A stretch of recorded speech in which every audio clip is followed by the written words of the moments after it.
Good evening, everyone, and welcome to the COVID-19 ASHA Schools Virtual Town Hall.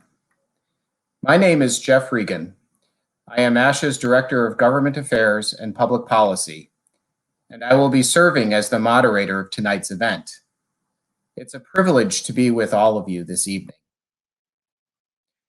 The ASHA Audiology Practices and SLP School Services teams developed this town hall for educational audiologists and school-based speech-language pathologists who serve preschool through 12th grade students.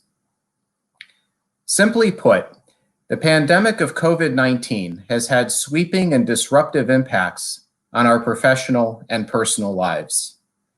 The impact of the pandemic has been especially severe on our schools and on our ability both to educate and provide critical services to our nation's children. Over the past month, my ASHA colleagues and I have heard from thousands of you across the country during this uncertain and stressful time.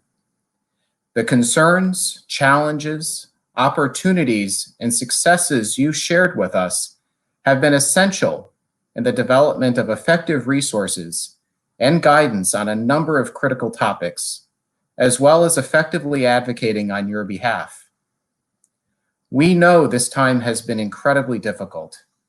Most of you are navigating virtual distance learning platforms and a confusing array of licensure and privacy laws in order to continue services. Many of you are receiving adequate support from your local education agency. Many of you are not, and some of you have endured job losses.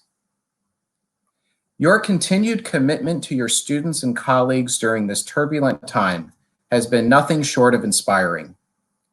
Please know that ASHA is here for you throughout this pandemic and beyond. It is an honor to work for you, to partner with you, and to fight for the support you need. Tonight, we will discuss a number of important topics related to the pandemic, including emotional, physical, mental well-being, service delivery, assessment, documentation, employment difficulties, and key ethical considerations. These topics have been identified as most critical to educational audiologists and school-based SLPs through our ongoing engagement and partnership with you. As we cover each topic this evening, I invite you to submit questions for the panelists.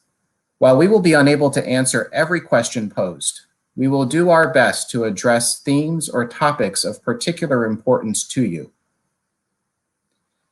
I am pleased to be joined by a distinguished panel this evening, and I would like to recognize each panelist to introduce herself. I first recognize Donna Euben. Donna? Hi, I'm Donna Euben, Director of Ethics at ASHA. Thank you for joining us this evening. Thank you, Donna. Donna Smiley?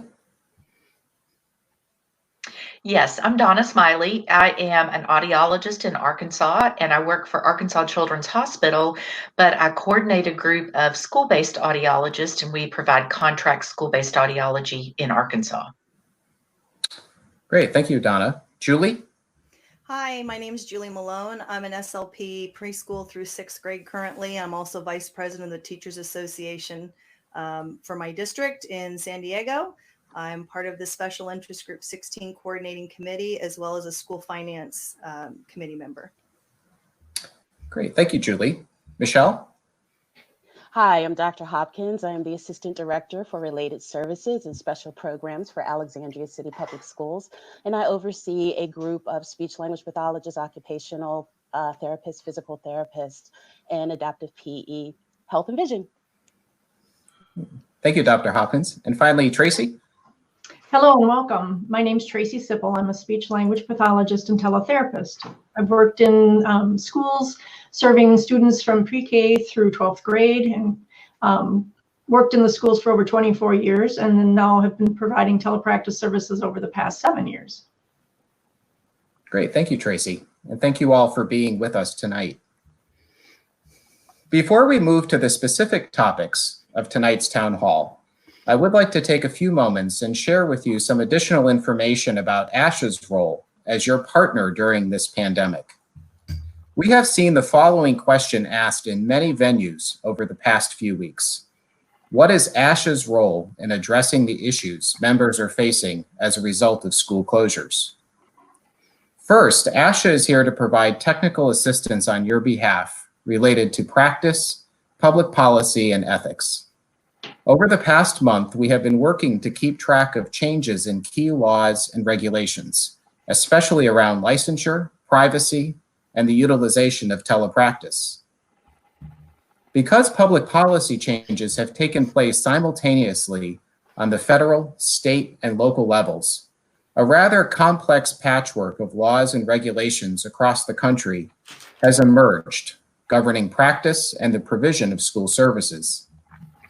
Tonight, our panelists will offer a broad perspective on service delivery, assessments, documentation, employment, and ethics issues, and will provide some examples that are informed by their geographic location and/or their professional expertise. However, it is important to note that specific questions related to these issues are largely dependent upon the state and locality in which you work. Therefore, we strongly recommend that you first and foremost engage your state and local education agencies about the laws and regulations that apply to you. We also recommend that you access ASHA's COVID-19 resource page, where you will find constantly updated federal guidance and state-specific information about laws, regulations, practice considerations, licensure, and telepractice policies. Finally, we recommend that you contact ASHA with specific questions. Throughout the town hall, you will see the email addresses for teams that are ready to answer your questions about clinical practice, ethics, licensure, and reimbursement. We are here for you, and we are willing to work with each and every one of you. In addition to technical assistance related to practice and public policy, ASHA is also here to provide you with assistance on ethical considerations. I'd like to ask my colleague, Donna Euben, to offer some additional information and details. Donna? Thank you, Jeff. Yes, I wanted just to tell you a little bit about our ethics program and how you can reach us at ethics.asha.org. We also provide technical assistance via email and phone calls, and we are here to serve you. And we are responsive in terms of providing materials, contacts, and information. We also provide educational materials, including statements, issues in education, everyday ethics blogs, which just had an analysis of COVID-19 and the ethical considerations for audiologists and speech language pathologists. And we also are always tracking issues that need to be reflected in our code of ethics. And so we will be learning throughout this pandemic what issues we need to make sure are reflected in our code of ethics down the line. And we will look forward to working with you to make sure that that happens. Great, thank you, Donna. Beyond technical assistance, ASHA is also here to advocate on your behalf, to support or influence public policies that have an impact on your practice or the delivery of school services. Towards this end, we have undertaken a number of activities and efforts over the past month, including, but not limited to, supporting nearly $31 billion in emergency funding for education programs, including $13.5 billion for K through 12 programs alone, and $3 billion for states to distribute at their discretion. This funding was included in the CARES Act, which was signed into law on March 27th. We've also been advocating for an additional $12.8 billion in emergency funding specific to IDEA and special education, while noting the need to ensure that states and local education agencies have the flexibility that they need to support you in working to achieve student IEP goals to the greatest extent possible during this time. We've also been advocating for additional guidance and explanations on how states, districts, and personnel can successfully navigate the requirements under IDEA, under FERPA, under HIPAA, and group service delivery in order both to maintain FAPE as well as to help students achieve their goals to the greatest extent possible. And then finally, we continue to support a balanced approach with respect to seeking limited waivers for IDEA and Section 504, including when appropriate, transition of children from Part C to preschool, minimum state complaint procedures, maintenance of effort, initial evaluations, reevaluation, IEP development review and revision, as well as resolution processes. ASHA's advocacy is continuous, it's evolving, and most importantly, it takes direction from you. Therefore, I encourage each of you to remain engaged with us. Contact us to share your narratives and perspectives as this pandemic continues to evolve and needs continue to surface. And please consider partnering with us in advocating for policies that allow you to keep and to do your jobs during this difficult time. And we have many opportunities for you to engage in our advocacy efforts through our ASHA Take Action website. So with that, we will now turn to our first topic for tonight, which is a very important topic on the emotional, mental, and physical health and well-being of you during this time of uncertainty, during this time of pandemic. And so I'll kick things off by asking Julie, Donna Smiley, and Michele to consider the following question. How should we manage stress associated with being asked to go into homes to conduct therapy or assessment? And is this even allowable? So Julie, Donna, Michele, any one of you, feel free to respond. Thank you. I can't speak for all school districts, but I can speak for my own, and that we worked for putting together a memorandum of understanding specifically to COVID-19 that laid out some parameters for what is appropriate. I would like to remind people that if gen ed providers are not being asked to do something, that you might want to consider what you're being asked to do. Most likely you're all under the same contract and have the same rights and provisions as gen ed teachers. Great, thank you very much, Julie. Donna or Michele? I would like to, oh, go ahead. You go ahead, Michele. Okay, I would like to say that also, like we were talking about earlier, that it basically would fall into what your local educational agency is doing for all students. And one thing that our school division is recognizing is that the safety and the health and the mental strain on our students and staff is something that we really do not want to overwhelm them with. So we have constructed a schedule of expectations of really about structuring a day with 4 hours of time spent on areas such as communication, instruction, collaboration, and professional development. And within that, we are also saying that our staff, and we're stressing to them that they have flexibility and they have we understand that working in the home environment is much different than working in a school environment where you can compartmentalize. And so we're allowing them the flexibility of that schedule, what that looks like, and also letting them know that this is an unprecedented time and we are not expecting perfection. We're all just doing the best that we can, and recognizing that and communicating with your staff about that is important. I would say, Jeff, that certainly each of us has to do what we feel is safe and to take care of ourselves first. And certainly if your district or the program that you work for is asking you to do that and you do have concerns about safety, to certainly speak up about that, to let your supervisor know that that is a question that you have.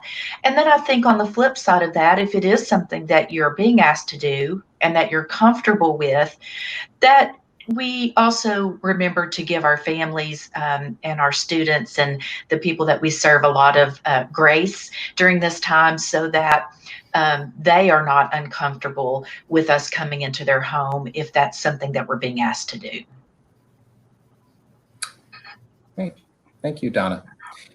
So in terms of the memorandums of understanding, so I'll go back to what Julie had mentioned before.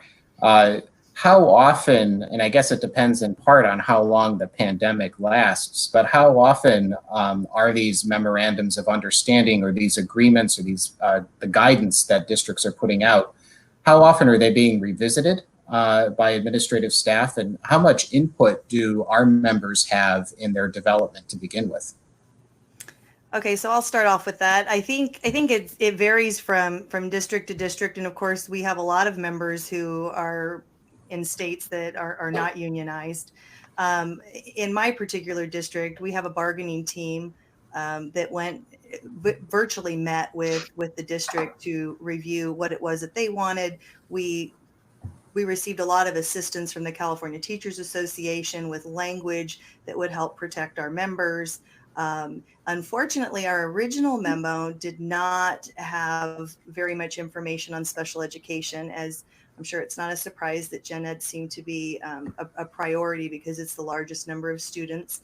But I do feel that we're going to be revisiting that and making sure that we do address all the issues that we're facing with dealing with kids with special needs, mod severe programs, autism, the kiddos that are going to have a little bit harder time with the distance learning model being different and needing a lot of assistance from home.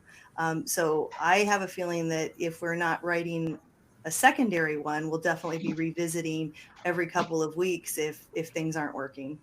Mm-hmm. Thank you, Julie. I can just say for my school division that we are developing communication with parents with regards to how we would define a free and appropriate public education at this time, because the Office of Civil Rights has talked about the flexibility of providing FAPE during COVID-19. Mm-hmm. And so we have talked about how that will look, and we have talked about how schedules will be modified and services will be modified during this time. Okay, thank you, Dr. Hopkins. Thank you. Well, I think we'll move then now to our second topic for tonight. And it's a fairly large topic. Jeff, before... Oh, of course, yes. I'm sorry, if I can just add, mm-hmm. I know that people don't really think of emotional, mental, and physical health as an ethical issue, but it is an ethical issue. You can't be expected to uphold your ethical obligations to deliver quality services mm-hmm. if you're not taking care of yourself. So for those of you who watch Parks and Recreation, the other Donna says, treat yourself, but really you need to take care of yourself to be able to take care of others. And we feel like that's an ethical consideration for you all. Thank you, Donna. And it's a very, very good point, well taken by all of us. So any other final thoughts on emotional, physical, and mental well-being before we move on? Okay. Well, we will then now move on to our second topic for tonight. And as I had indicated a minute ago, it's a rather large topic and one with a lot of implications and interesting directions during this time. And that has to do with service delivery, as well as the ethical considerations around service delivery during this pandemic. As I know Dr. Hopkins had mentioned a moment ago, the Department of Education has put out guidance making it clear that a free, appropriate public education, or FAPE, may be provided consistent with the need to protect the health and safety of students with disabilities, as well as educational audiologists and SLPs providing special education and related services during this time.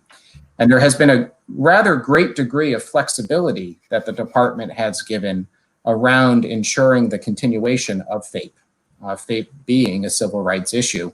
And to that end, FAPE may include, as appropriate, special education and related services delivered through distance instruction, provided virtually, online, or telephonically. Of course, this raises the larger issue of telepractice, and telepractice for educational audiologists as well as for speech-language pathologists in the schools. And so I would like to put out a question to the whole panel around how you define telepractice, how you might have incorporated telepractice into your own professional work recently, and then also where to get training to learn more about telepractice. So it's an open question. Whoever would like to go first is welcome to do so.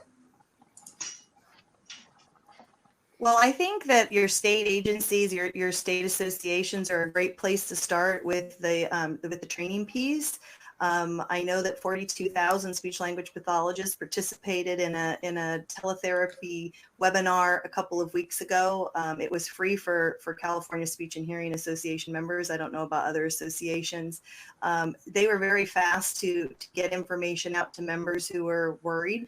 So I would start with the education piece with whatever is being offered by your state associations for free or little cost. I think school districts are also asking the question of what kind of educational needs you have to move forward with this new model. And I think people have to be willing to put themselves out there and say what they actually need and what kind of technological help they need if they're not tech people.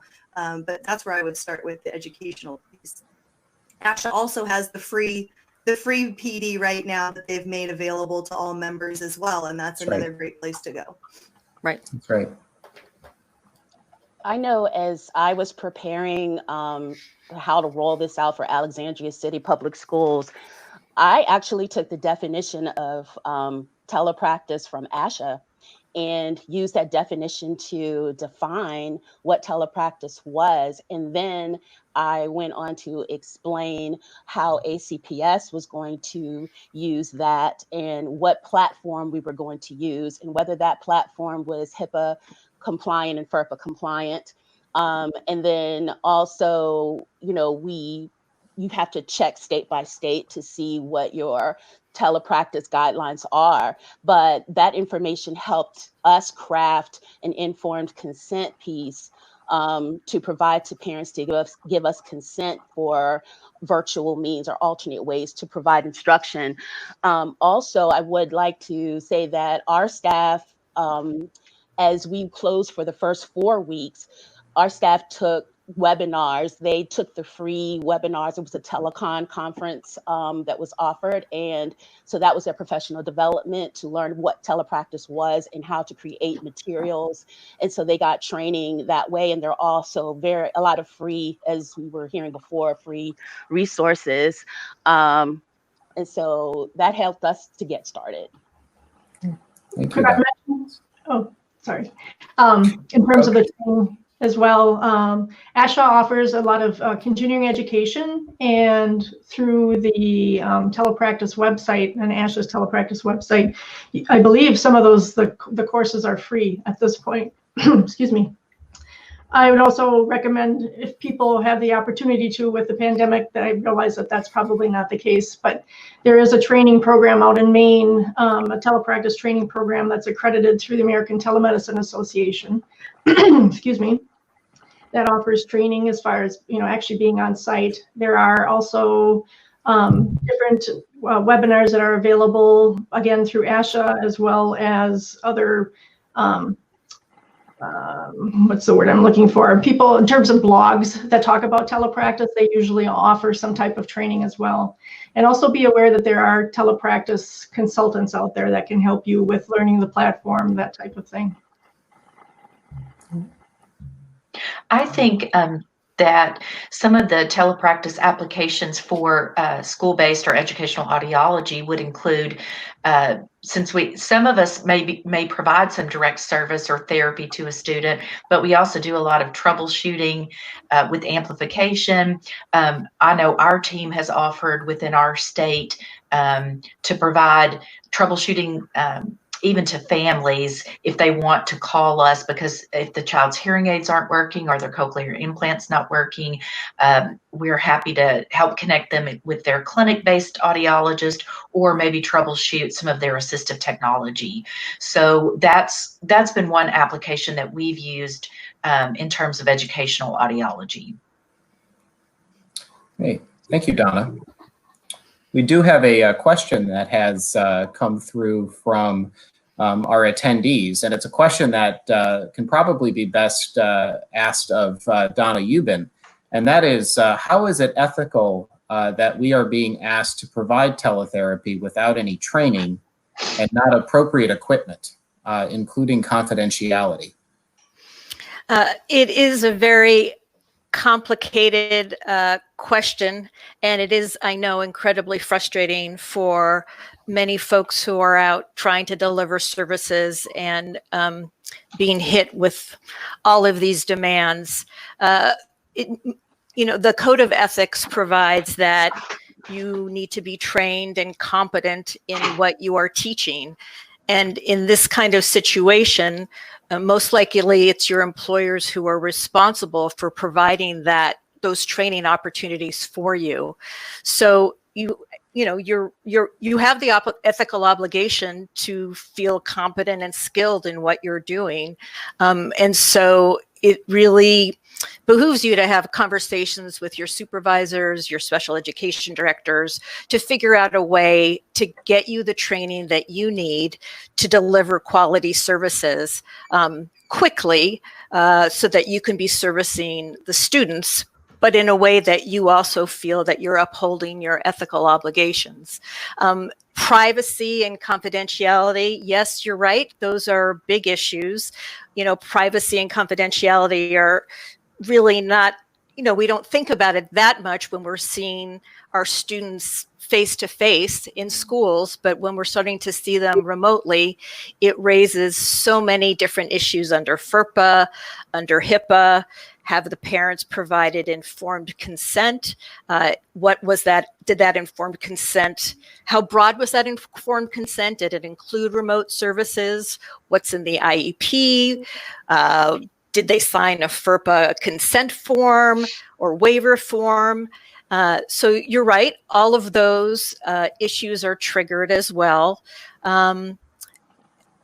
So, you've really identified all the issues to be concerned with, as well as, of course, wanting to comport with your state law, with your school district's rules, with any collective bargaining agreement provisions.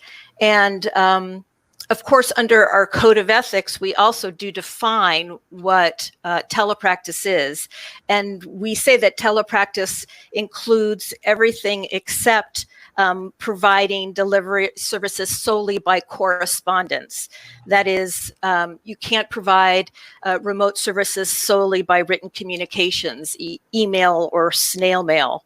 And so we also would hope that you would look to the Code of Ethics in terms of shaping what kind of telepractice services you're providing. Great, thank you, Donna. And if I could just ask sort of a follow-up question that was asked from an attendee. Is it ethical and equitable to provide services via telepractice only to some on your caseload due to various reasons, such as limited technology for the family choice, etc.? That also, you're asking all the right questions and all the tough questions. And I know that school districts are struggling with this since public education laws require equal access to education. And so I think, you are the professionals, and it's your ethical obligation to keep the welfare of your students, your clients, paramount. And for those who do not have, let's say, Wi-Fi accessibility or the technology, to work with your colleagues and your supervisors to figure out what other venues might exist to deliver services, whether it's, packets of materials, exercises that parents can do with their children at home. If there's some way to deliver services not remotely that will keep as well your health and safety, make you health and safety, and to make sure that your clients are healthy and safe as well. Great, thank you, Donna. Thank you very much. Another question. Oh, Julie, go ahead, please. Yeah, so I'm going to quote a past president we had and say that there's always an opportunity in crisis. And I think as SLPs, we always have a concern that the district doesn't understand what we do. They don't understand how we're different. And there is an opportunity here to train our administrators and others that we work with and how we're different. This is a perfect opportunity to do that and share that with them and make sure, I mean, for them to understand that we're not just talking HIPAA. They are paying attention to that, but are they listening to FERPA and COPPA? Are they paying attention to that? And understanding that we are answering to ASHA, we answer to our state association, we answer to, in California, teacher credentialing department. We also answer for a state license if we have one of those. And that we are working as SLPs with a variety of agencies trying to make sure that we meet the mandates of all of those. And so when one group relaxes a regulation, did every other group that we're responsible to relax that regulation? I forgot to add in, of course, our school district that we're responsible to as well. And it is our job at this point in time to educate people as to, you know, not only the educational piece that we need, but also meeting all of those mandates and making sure that we're protecting our license, that we're being ethical, that we're doing all the things that we need to do moving forward, making sure that confidentiality is maintained. I know that Donna brought up the informed consent, and that's a huge concern, I think, in that districts are afraid to come right out and say, well, this may not be HIPAA, FERPA, or COPPA compliant, but this is what we're offering. Do you want it? So those are things to have conversations with your district about as you move forward through this process. And it's okay if your district says no to some of these things, but if you have it in writing that you've asked and you're wanting to do the right thing, I think that's helpful. And I think you raise a really important point, and that is to document all of these conversations and issues you raise. You know, you are the professionals. You are to exercise your independent clinical judgment in recommending what services are and are not appropriate for your students. Just because you can provide telepractice doesn't necessarily mean that telepractice is appropriate for all of your students. And you have the obligation to evaluate the services that are available and determine whether they're going to be effective or not. So if you have, say, a hearing impaired student and there's no captioning available for the telepractice service, that may not be the right vehicle or service delivery method for that particular student. And so to document those efforts to make sure that you are trying to deliver the quality services that you think are most appropriate, and to engage in that conversation to basically hold the concerns of your clients up front, since many times people don't understand the responsibilities of educational audiologists and SLPs, and should understand and defer to your professional judgment. One other thing that I've heard as a concern is that districts believe that if a parent logs their child on to any number of opportunities, Zoom, anything else, that is considered informed consent because they're agreeing to get online.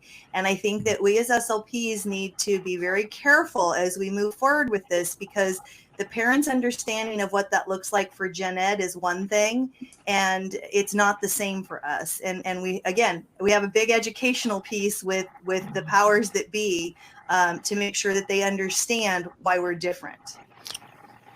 Absolutely. Yes, and I would certainly raise those concerns in writing. And there are obviously additional security features that you can use to make Zoom more private and more confidential, but you still, yes, have FERPA and HIPAA to comport with, as well as the Code of Ethics and whatever your state laws provide. Okay. Dr. Hopkins?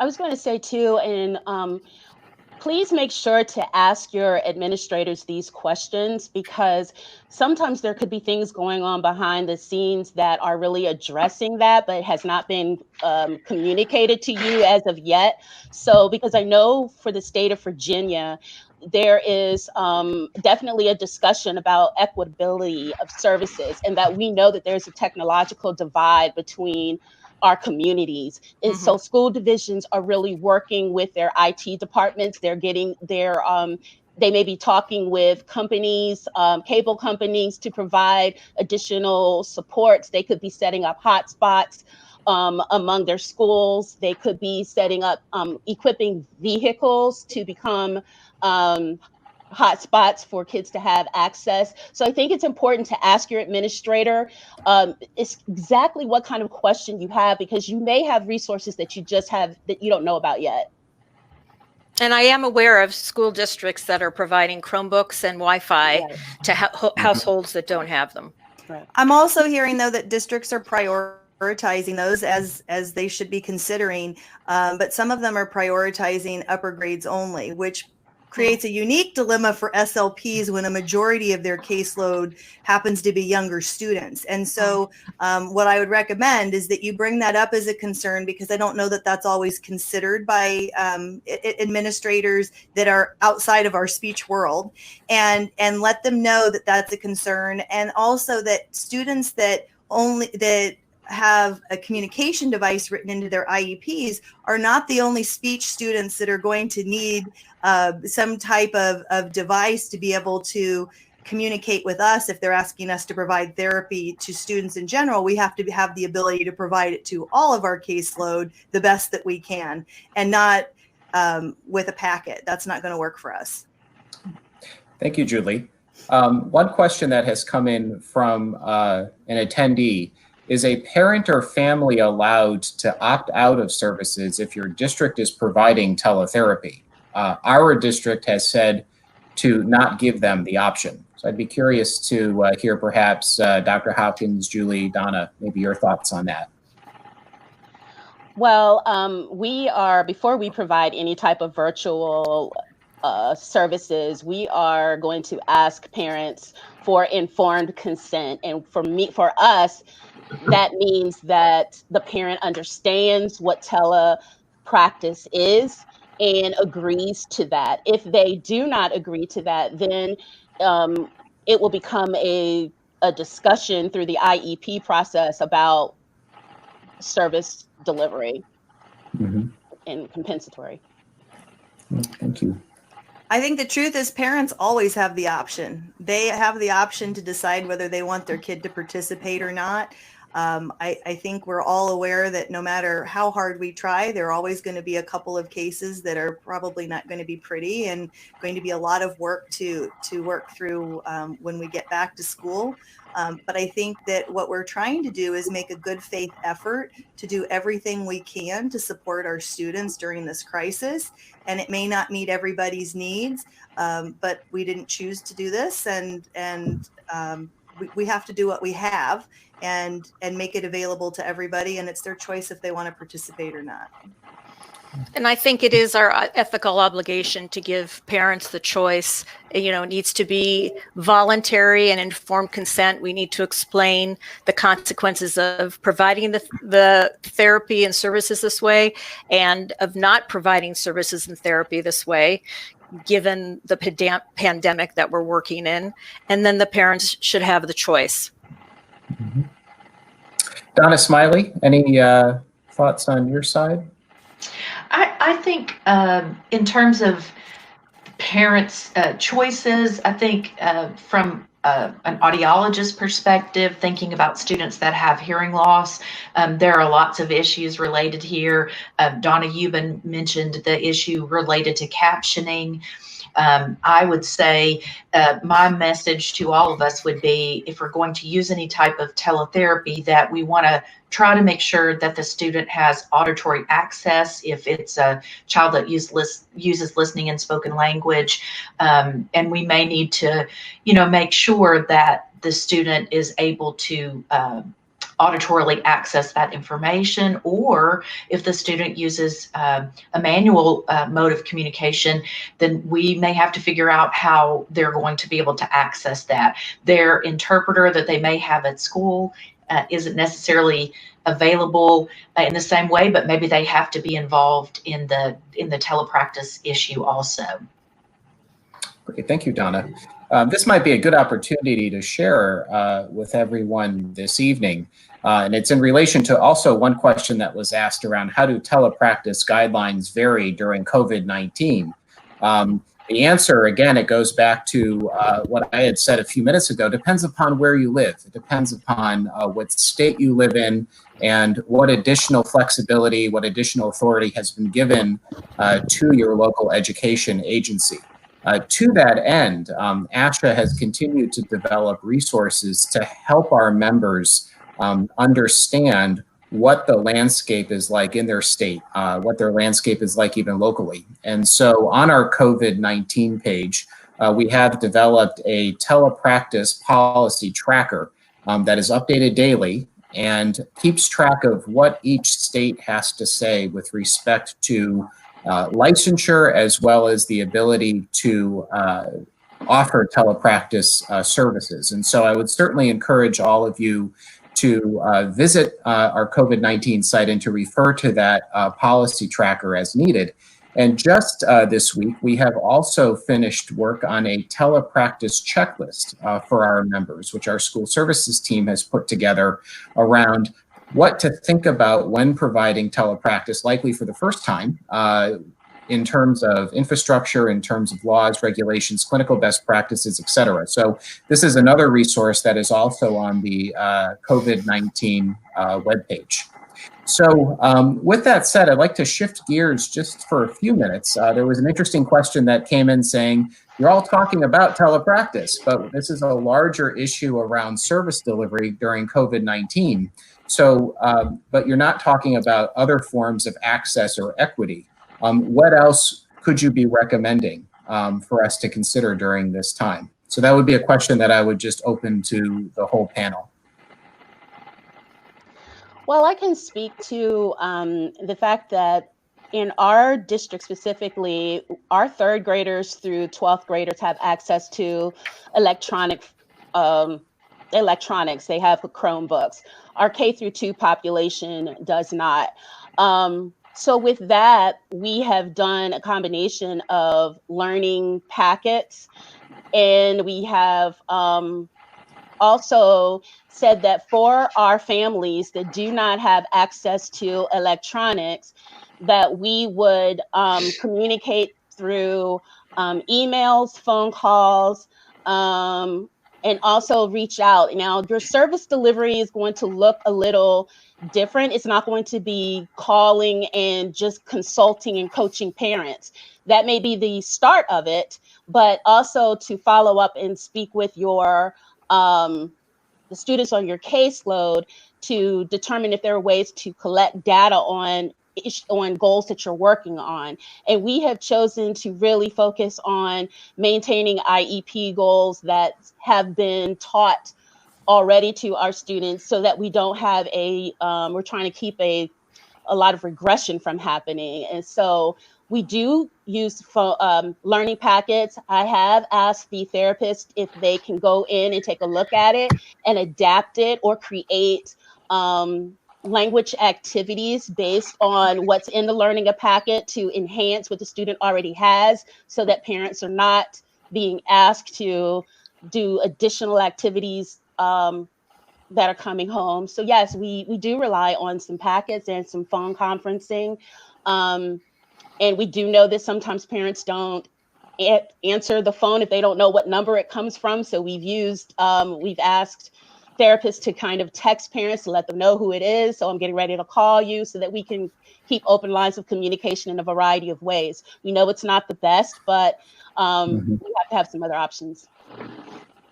I would also add that I like what you said, Dr. Hopkins, about adding to the pile. I think that parents are very overwhelmed. We have a handful of parents that are really demanding and want a lot of activities, and we have other parents who are really struggling with just getting through the academic piece that's given to them. And I would encourage people to use everyday type activities and provide the language for parents in those activities that they're going to do no matter what every day, getting up out of bed, brushing their teeth in the bathroom. Parents probably don't use the same kind of language that SLPs would use in the descriptive piece to that, so that it doesn't have to be more for the parent or an added stress, but they're still getting a lot of language development out of that.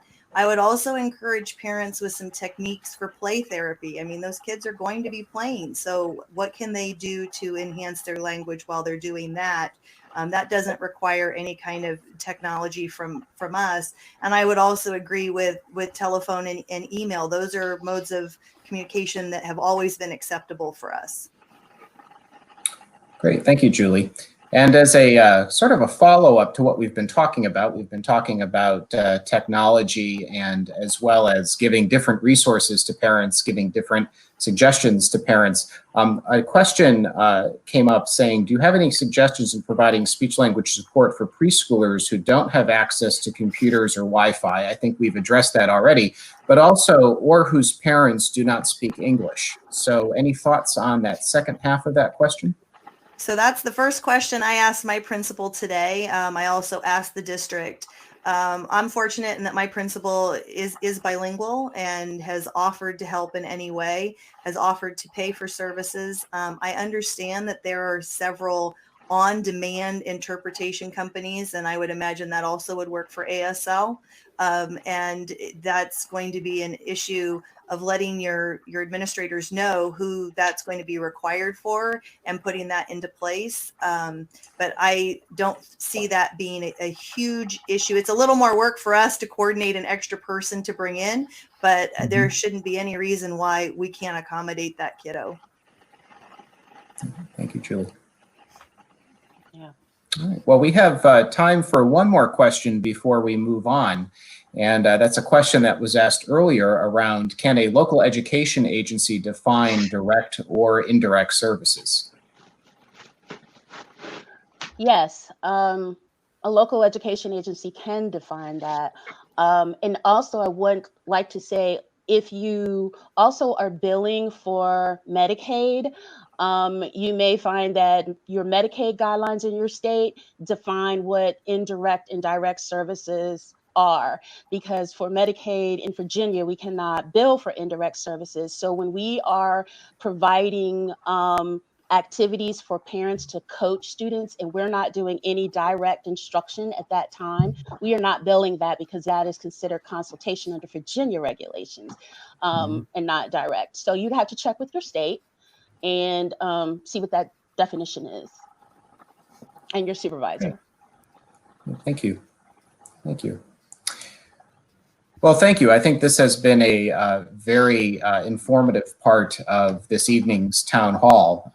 One topic I'd like to just revisit very briefly before we move on, and we touched upon it in multiple ways over the last 20-25 minutes, has been FERPA and its relationship with HIPAA. And certainly over the past month, we have seen a number of HIPAA penalties relaxed during the pandemic. But it's important to note that FERPA does remain in effect, and that schools and school districts must obtain prior written consent of a parent or an eligible student to disclose personable identifiable information from student records under FERPA, and that those laws are still in place. So we do have guidance from the Department of Education available on our COVID-19 resource page that dives into some greater detail about the applicability of FERPA as it does pertain to COVID-19. And as several of our panelists have said earlier, fundamentally, it does remain every school district's responsibility to provide informed consent forms to parents, whether it's for group therapy, if the group therapy is determined by an IEP, or whether it's also for the provision of telepractice. So thank you again. I think we will now move on to our next topic for tonight, our third topic, which is centered on assessment as well as ethical considerations related to assessment. And so to kick things off for this part of the town hall, I'd like to offer this question again to the entire panel for consideration. What constitutes an appropriate practice for assessment in the time of COVID-19? Jeff, if I might, I would like to start as the lone audiologist on the call. I've had a lot of questions, and I have participated in a couple of town halls that the Educational Audiology Association has conducted. And one of the things that we are getting asked about a lot would be hearing screenings, because there are definitely some constraints during this time. I would like to give a shout out to some colleagues in Colorado, Dr. Lisa Cannon, specifically because she and her colleagues have developed some information that they're using and have shared with many of us. And I think that information might be available on the Colorado Department of Education website. But during this time, especially in states where you're not able to physically see the student, which in many of our states, that is the case. We cannot necessarily be in the same space with a student.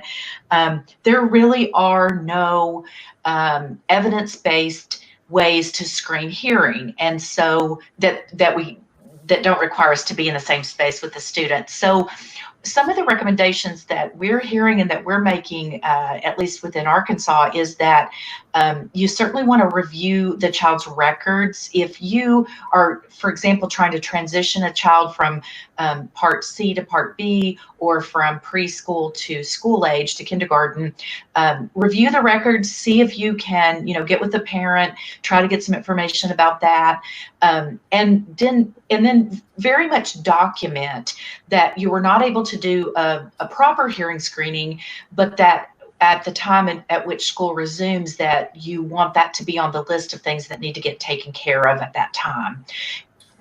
There might be some kids who you just have to say, we're so concerned about hearing loss that maybe we have to figure out something different. But in many cases, we know how important hearing is, and we don't want to stop further services, but we just have to, this is certainly not something that any of us were equipped to do. So that's just some suggestions of ways that people might handle that. Great, thank you very much, Donna.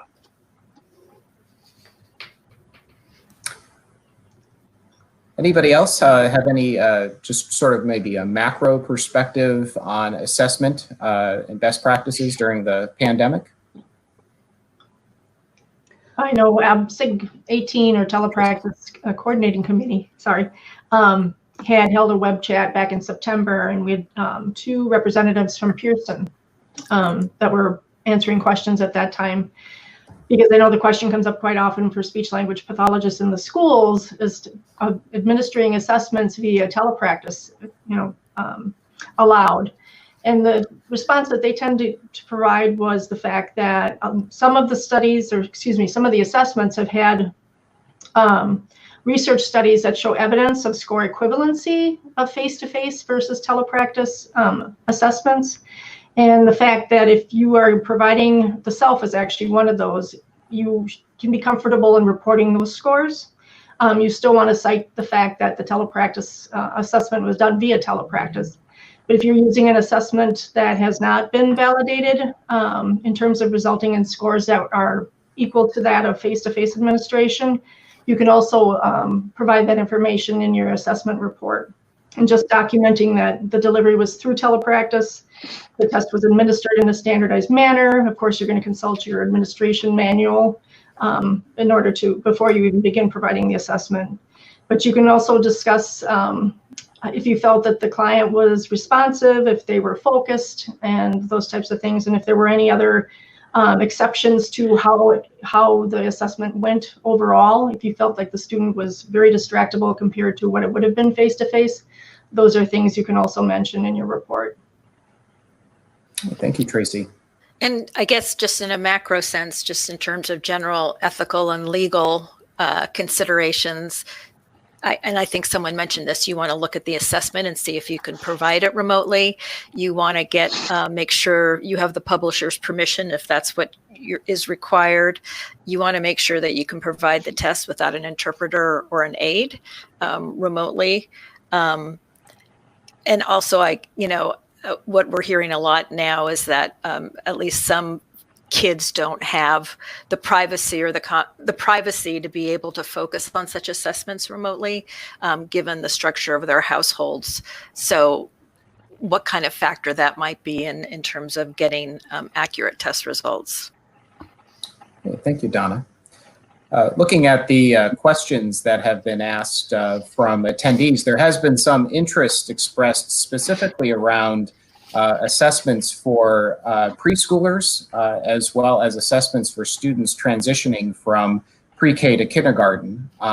One member asks, can you discuss teleassessments for preschoolers? I work for an urban public school and have concerns about the validity and equity of these assessments. For example, something like giving a DAISY-2 via teleassessment may not be valid or equitable if a family has no or few toys.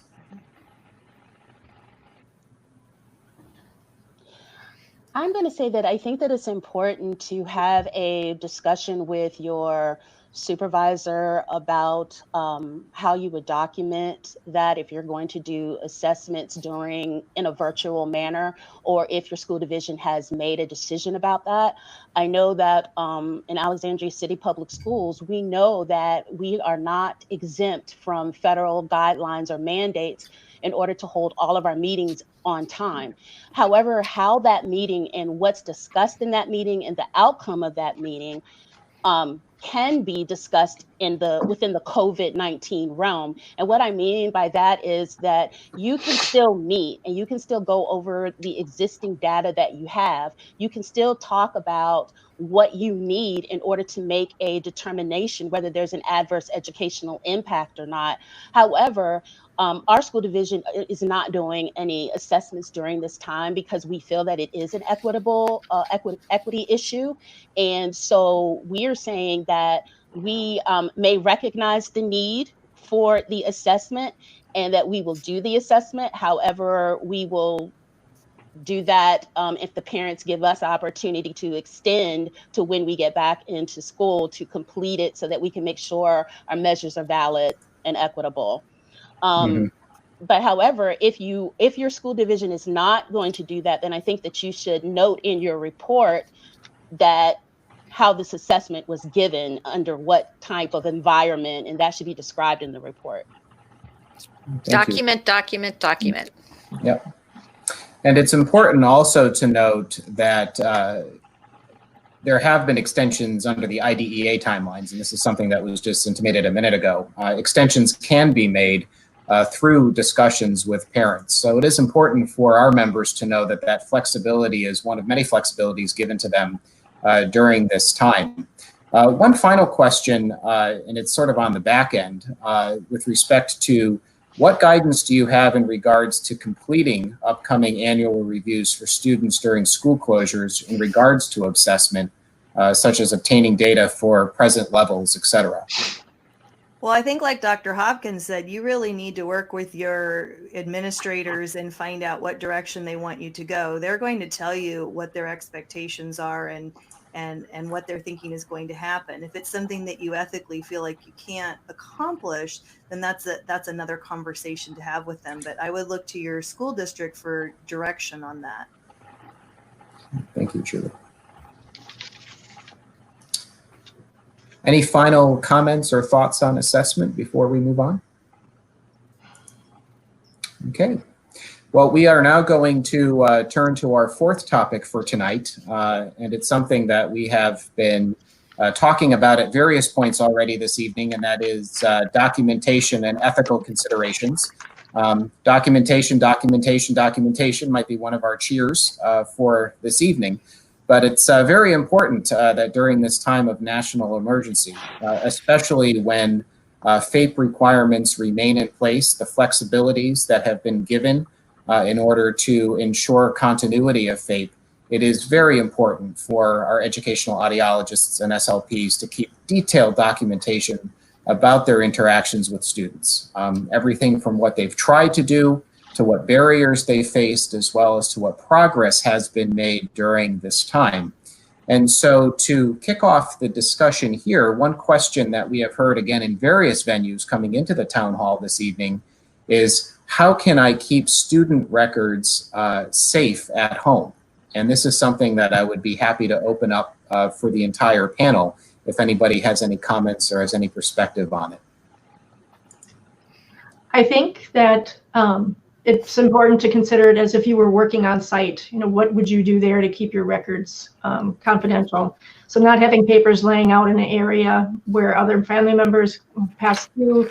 If you have an office space, to be able to keep those records and documents in that room, with a door that you can close or lock, or in a file cabinet that you can close or lock. Also making sure that any documentation you may have available on your desktop not be visible to anyone else. So that's one of the things that I usually push very strongly, is the fact that if at all possible, to provide telepractice in a room that's designated for telepractice, so that you have a door that you can close to eliminate any of those types of interruptions or disruptions, but also for confidentiality purposes as well. Okay. Thank you, Tracy. Under the Code of Ethics, we talk about the need to keep the records of students and files confidential. And again, in this pandemic, we really have been looking to what are the kinds of security provisions you have in your offices, and how can you replicate them in a home setting. So encryption, password protection, making sure you don't give your password to others. If you can have a locked room or a locked file cabinet or a locked briefcase, but something to ensure that the records aren't just laying out for other people in the household to see. Thank you, Donna.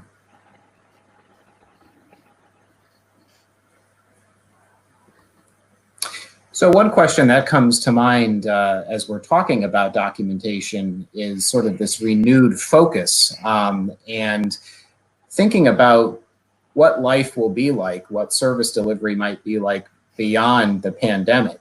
Do you see any potential sort of long-term changes to documentation practices that are put into place now because of the pandemic? I think to steal a little bit from something that Julie said earlier, I think we have to see the opportunities here. I think one of the discussions, again, that we have had within the educational audiology world is that, you know, this may push us to have more electronic types of records that can be stored securely, and then that we can access from a computer in a way that does not disclose that information. But I think there's an opportunity here for us to, post-pandemic, to look at how we keep records for students. Thank you, Donna. I was going to share that one of the things that I learned a couple of weeks ago in the midst of this was mail merge. And if you happen to be a Google user or have a Google suite like my district does, there are several add-ons that you can access. And it allows you to, you know, at least for an overall letter, write one, but customize it for every single student. It does it automatically. But the beauty of the mail merge is actually the documentation piece. And there are several different add-ons that you can use. A colleague of mine shared that she was using YAM, and it told her every time a parent actually opened the document that was sent, and all of that had an electronic stamp on it. And, you know, I struggle a lot of times getting parents to respond or saying that they didn't receive something. And so I have a feeling that moving forward, I will probably continue to use some of the add-ons to the email that allow me to keep better records in my own email of what's going out and coming back from parents. Thank you, Julie. We have had one question come in from our viewers this evening. And the question is, what are your recommendations for collecting data and progress monitoring on goals? So that's a discussion I've had with a number of SLPs that I work with, looking at some of the options for providing therapy online, the different games, boom cards, things like that, that have data trackers, and talking again about whether or not those have those privacy components that we want to make sure that we maintain. So those things are out there to help you maintain data collection. I think the question is whichever one you're using, whether it's compliant with keeping the children's privacy.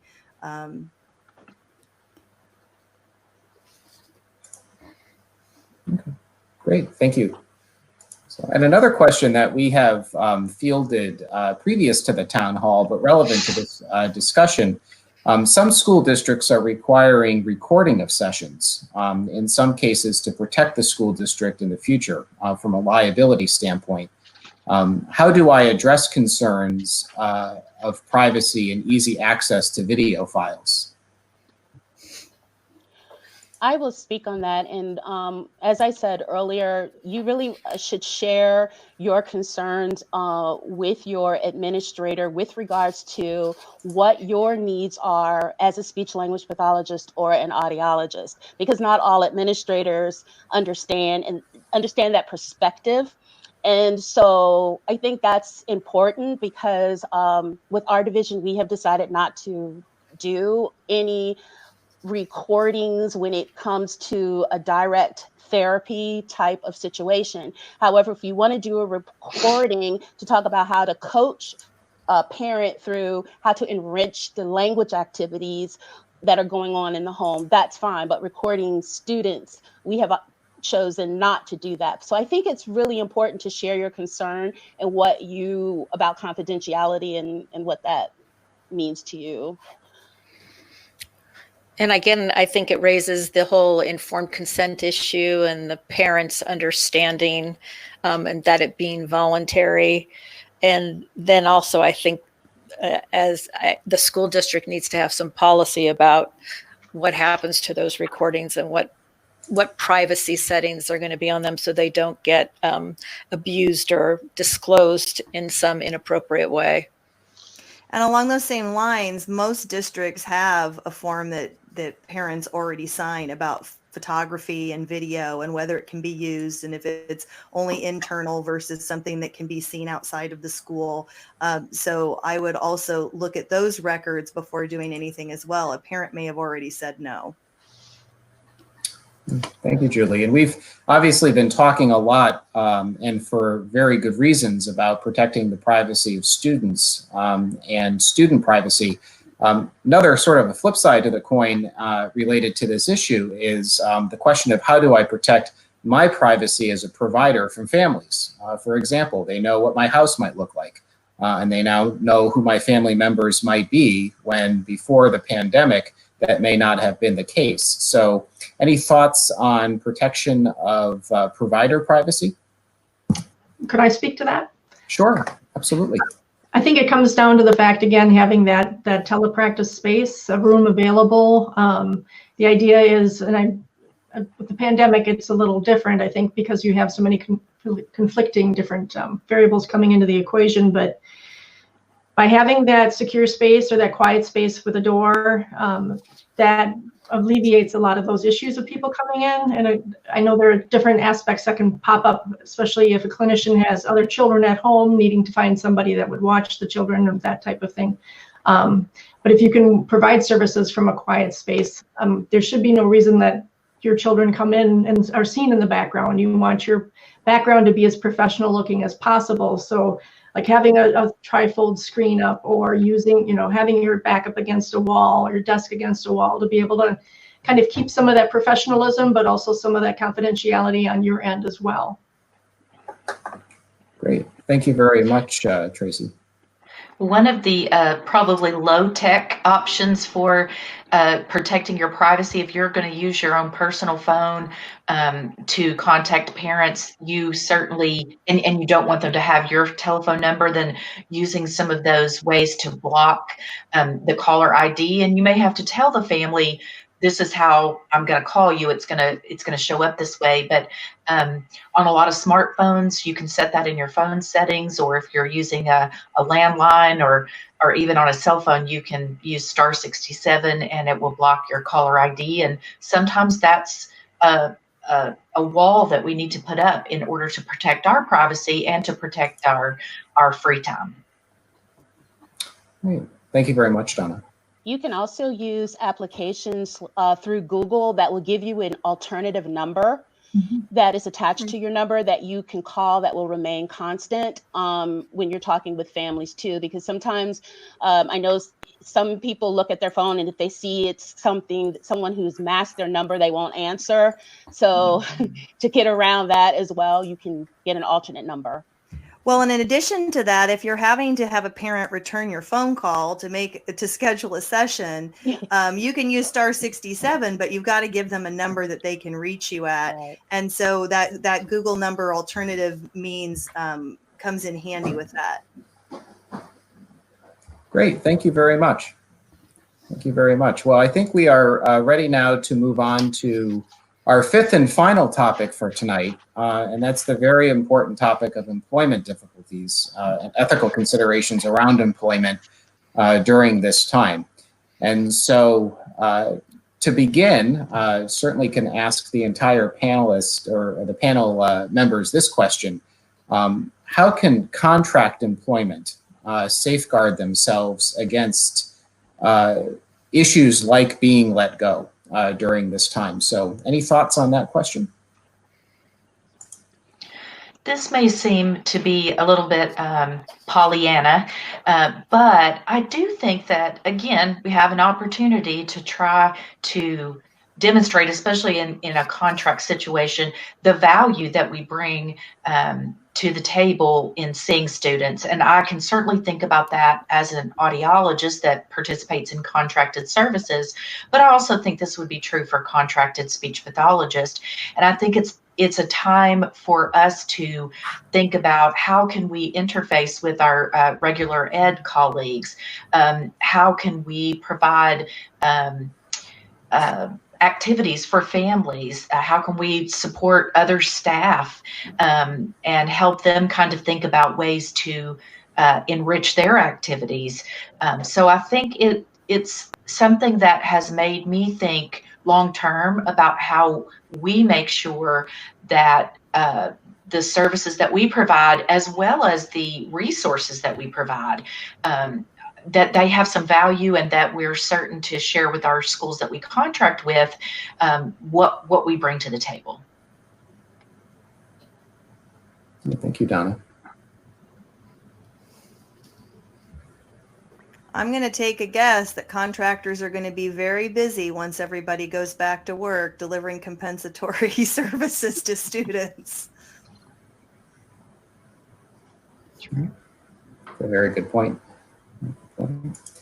Well, I can take this opportunity also to let all of our members know that Congress has been looking at the small business side, the contract employee side of the pandemic. And ASHA, we've talked a lot about impacts on our members in school settings as well as in healthcare settings. But also there's the component of our members who are contract employees, who are members who are small business owners, or members who own their own private practices and provide services in school settings. And so the CARES Act, which I had mentioned at the beginning of this evening, which was passed into law at the end of March, had a number of provisions contained within it to provide some disaster relief and disaster assistance to those individuals, to those small businesses that have been negatively impacted by the pandemic. And so we have, again, on our COVID-19 page, a reference tool that provides some additional information around potential resources that are available to independent contractors and small businesses. And those resources include a $350 billion Paycheck Protection Program that is in effect through the end of June. It's a program that provides eligible entities with government-backed interruption loans, which could then be forgiven if the borrower keeps employees on its payroll. In addition to the Paycheck Protection Program, there's also the Economic Injury Disaster Loan Program, which now provides both grants and loans to eligible entities that have been impacted by the pandemic. There are also a number of tax credits that are being put into operation and into effect for this year. And again, we will continue to update this information as more guidance comes out of the Trump administration and as more information is known.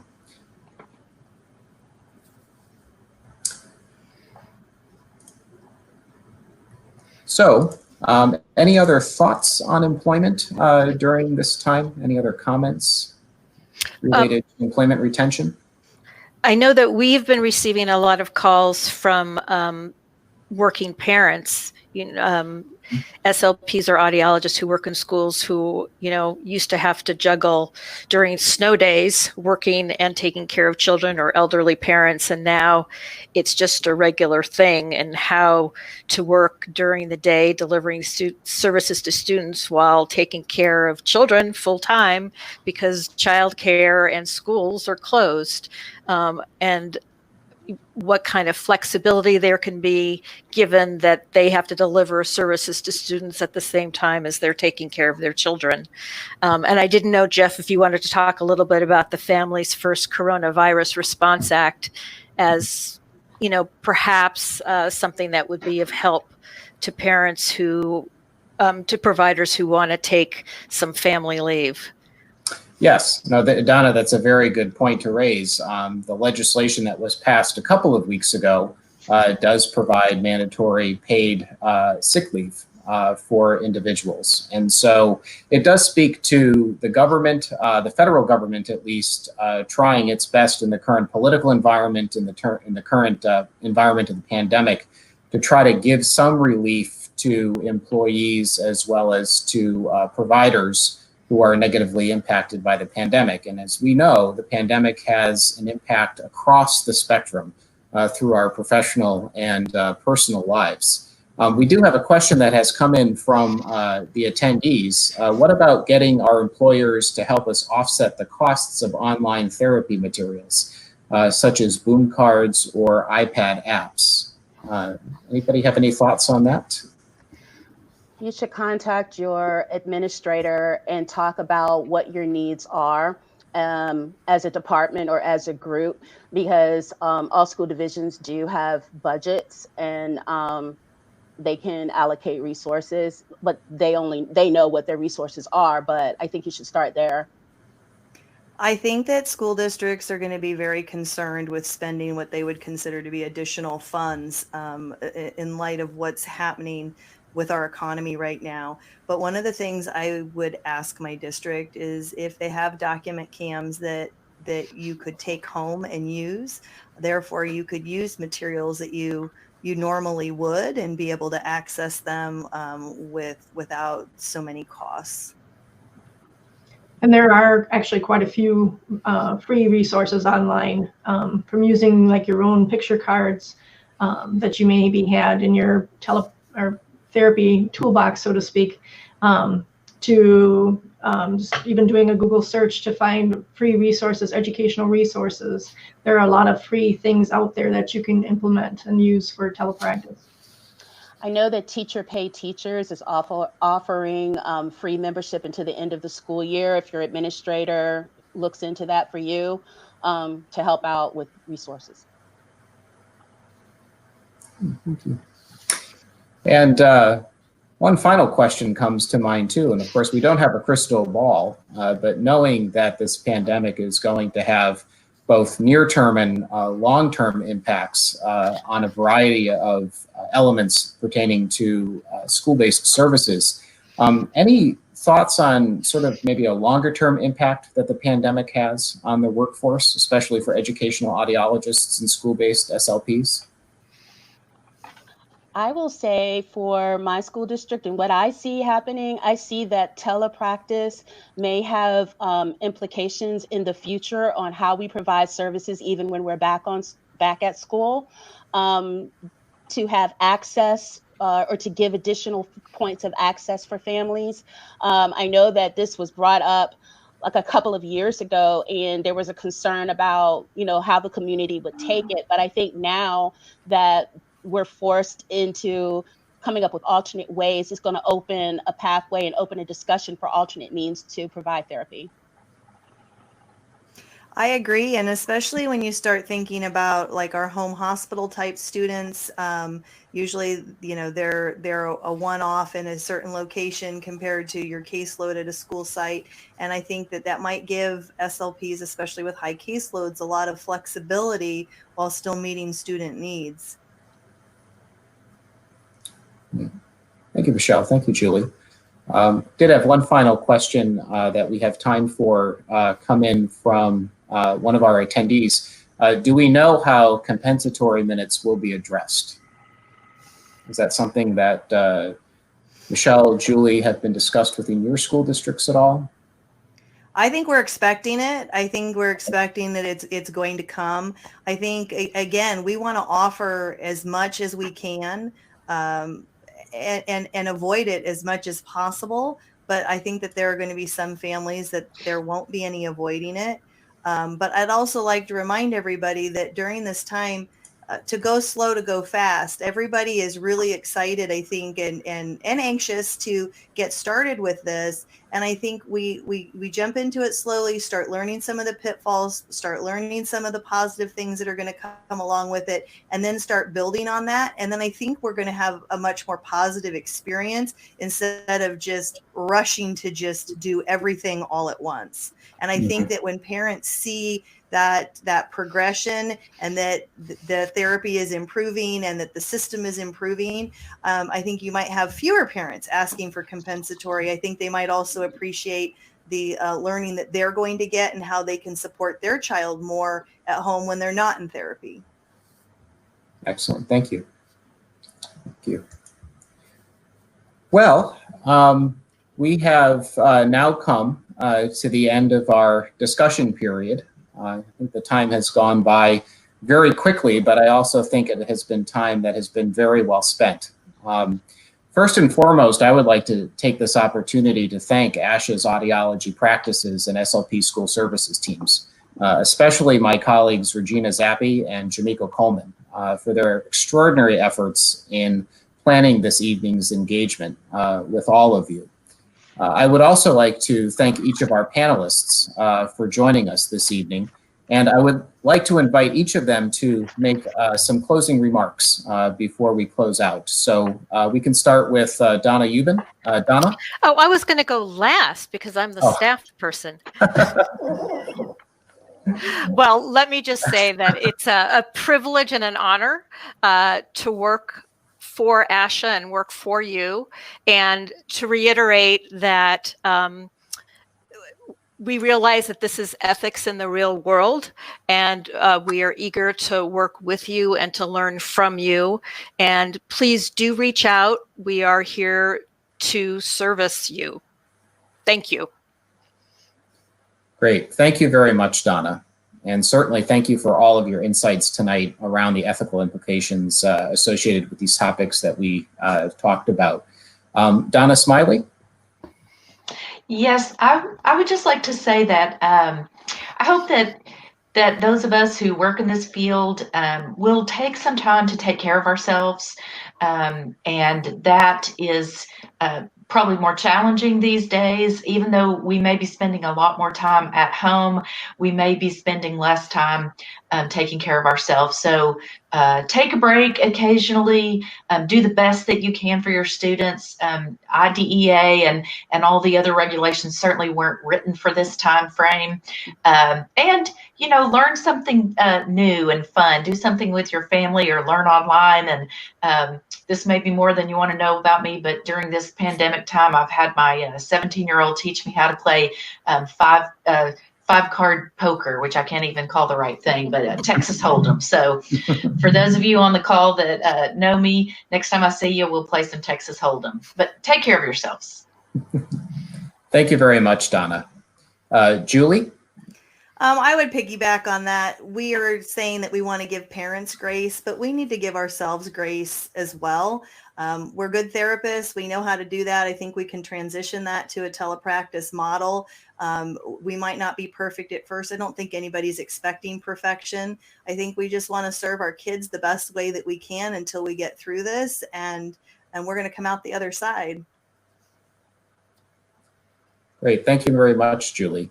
Michele? Yes, I would also like to reiterate what was said earlier, that this is a time that is unprecedented. You are not going through this alone. All of the states and LEAs are going through this at the same time, and we all do not know, what the future holds. All we can do is plan for now. So be flexible, be good to yourself, and know that you have to let go of perfection and having all of the answers, because we just don't right now. Thank you very much, Michele. And Tracy?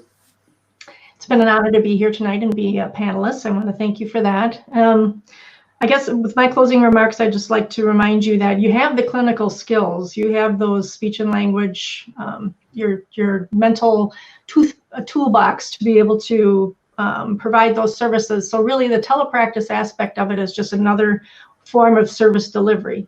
So rely on those skills, rely on and fall back on the feeling that you know how to deliver those services. It's just a matter of using a different modality. And also incorporate parents, if at all possible. This is like the perfect time to work with students and bring in those carryover skills. The parents actually get to see what their children are doing and integrate them as much as you can, because a lot of them are very willing and able to participate in the therapy session.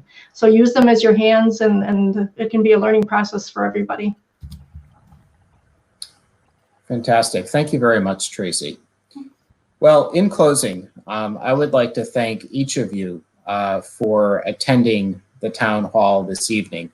And I would like to also thank each of you for what you do each and every day in your communities to make a positive impact on the students you serve.